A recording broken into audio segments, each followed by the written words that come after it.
আসসালামু আলাইকুম রহমতুল্লাহ। আলহামদুলিল্লাহ, সালাতু ওয়াসসালামু সাইয়্যিদুল মুরসালিন ওয়া আলা আলিহি ওয়া সাহবিহি আজমাইন। প্রিয় দেশবাসী, আমি বাংলাদেশের সমস্ত আলেম ওলামা, শ্রদ্ধেয় মুরব্বী ও আমাদের যুবক ভাইরা তাদেরকে উদ্দেশ্য করে বলছি যে আমাদের আজকের এই বিশ্ব ব্যবস্থায় যে ইরান ও যুক্তরাষ্ট্র ও ইসরায়েল প্রসঙ্গ নিয়ে আমি কয়েকটি কথা বলব।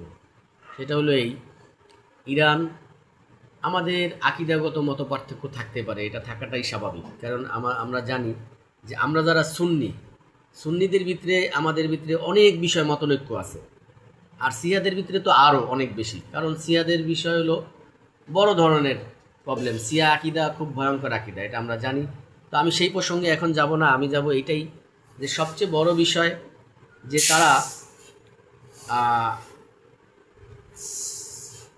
ফিলিস্তিনিদের পাশে দাঁড়াইছিল, গাজার পাশে তারা হুঙ্কার দিছে। আর আজকে দেখেন যে বিশেষ করে আমরা জানি যে পৃথিবীতে আজকের দিনে মুসলিমদের সবচেয়ে বড় শত্রু সেটা হলো ইহুদি ও নাসারারা। এটা কিন্তু কোরআনে স্পষ্ট, এটা আমরা সব মুসলিম বিশ্বাস করি যে কোরআনে স্পষ্টভাবে আল্লাহ তাআলা বিভিন্ন সূরায় বিভিন্ন আয়াতে আয়াতে ধরে ধরে দেখাই দিছেন যে ইহুদি নাসারারা আমাদের কিভাবে ও কত প্রকারের ও কিভাবে তারা আমাদের সবচেয়ে বেশি শত্রু। হ্যাঁ, কোরআন ও হাদিস, কোরআনে কোথায়ও কিন্তু আমাদেরকে আপনার এইভাবে ইঙ্গিত করে নাই যে মুসলিমের শত্রু।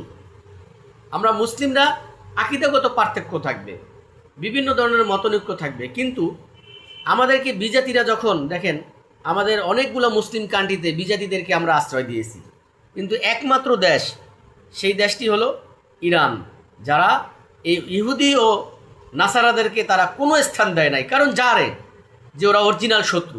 তাহলে আমি বলতে চাই বাংলাদেশের সমস্ত ওলামাদেরকে উদ্দেশ্য করে যে উনি কি তাহলে কোরআন বুঝছেন না? আমার তো মনে হয় উনি কিছু হইলেও কোরআন বুঝছেন বিদায়ী উনি কিন্তু ইহুদি ও নাসারাদেরকে শত্রুই মনে করছেন।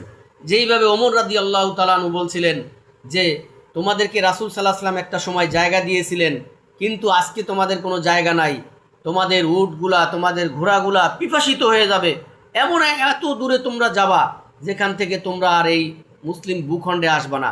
কারণ ওরা এমন একটি জাতি, আপনারা জানেন যে ওদেরকে একটু আশ্রয় দিয়েছিল ফিলিস্তিনের একটা অংশে, সেখানে তারা দখল গেড়ে বসে গেছে। আর এই দখল গেড়ে বসে যাওয়ার পিছনে দেখেন ওদের সাথে বন্ধুত্ব করছে পশ্চিমা দেশগুলা, খ্রিস্টান দেশগুলা, ইহুদিদের সাথে বন্ধুত্ব হয়েছে, কিন্তু মুসলিমদের সাথে কিন্তু বন্ধুত্ব হয় নাই। মুসলিমদের